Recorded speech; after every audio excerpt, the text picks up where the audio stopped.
Good day mga par. Kung di nyo nalalaman, isa nga rin pala akong joyrider, part-timer. Ang dami kong ganap sa buhay, no? At papunta na nga po ako sa first booking ko. Ang pick-up location niya po is sa Star Mall, Alabang.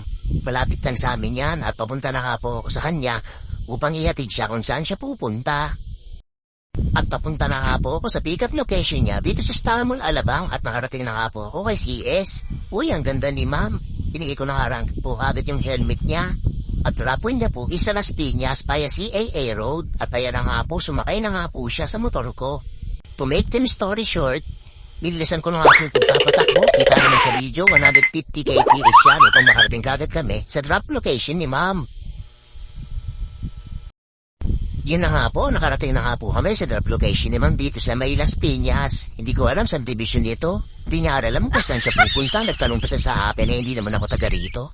At yan na, buenas nga ngayong araw na to, may pumasok agad sa akin second booking at napakalapit ng pick-up location niya. 3 hakbang lang, nandun na ako. Halos kapitbahay lang ng drop location ng kulang CS ko. At yan na nga, sumakay na nga po siya sa motor ko.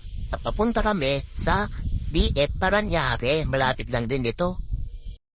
Habang nasa biyahe kami ni Sir, nagkwentuhan nga po pala kami tungkol sa mga buhay-buhay. Dati nga pala siyang seaman, pero tender sa barko. At nagtatrabaho na rin siya dito sa Pilipinas, dito sa BF Paranaque bilang bartender.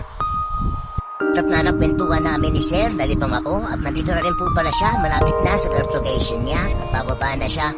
Minsan maganda rin maging joyrider dahil nakikilala kang mga bagong tao, iba-ibang tao, iba-ibang buhay.